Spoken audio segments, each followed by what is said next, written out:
The rear naked choke is one of the oldest known submissions and is popular in many, many forms of grappling and fighting. That's because it really, really works. But there are some common misconceptions about this choke. Sometimes you'll see guys pull back really hard on the choke, which can put a lot of pressure on the neck, and it's really awful to experience. But the rear naked choke is a compression choke. We're trying to compress these carotid arteries. The human neck is a V with these carotid arteries up front, and what you should be doing is a blood choke that makes your opponent want to tap or go unconscious. And so in order to do that, think about compressing things in tight instead of pulling.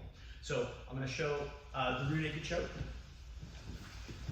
So no matter what back control you have, whether you have the hooks or not, the rear naked choke is going to be operative. I'm going to have my overhook and my underhook to start. The underhook is the hand that you can't choke them with. That's for control, to prevent my partner from scooting down and getting away from me.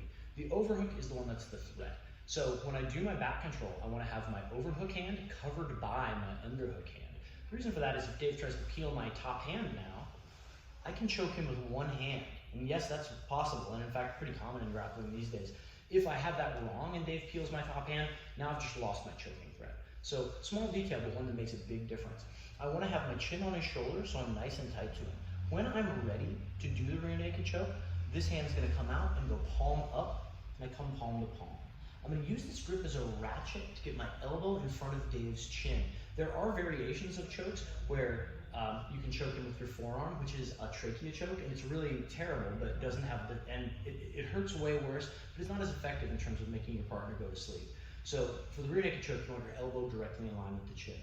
I'm going to slide my bottom hand over my top hand and come behind. The reason I do that is you see guys make a pretty common mistake where they do this to try to lock the choke, and Dave just grabs my hand, and that's going to give me problems. So instead, my palm slides over the heel. Now that I have the choke, there are a few details that are going to make it much easier to finish. My head is going to come down. My ear is going to come to right next to Dave's ear as I look off to my left. I'm going to pinch my elbows together, trying to touch my two elbows together, and I'm going to take a deep breath to close off space. Pinch, down. Only then do I gently start to flex my bicep and curl forward. Honestly, if you have the choke correct, you should be able to just count down without even flexing your bicep much at all. So one more time, over, under.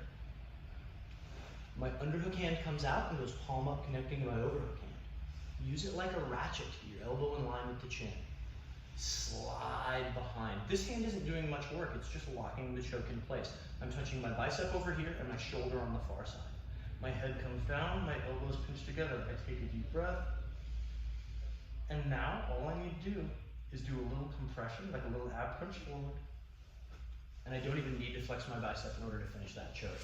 The rear naked choke is a really beautiful and efficient technique that can put your opponent to sleep in less than 3 seconds, and everybody should get good at it. Some people don't think it works in the gi. The fabric does make it a little bit tougher, but it's still one of the top 3 submissions hit in grappling, both gi and no gi, and so a very useful choke that everybody should get good at.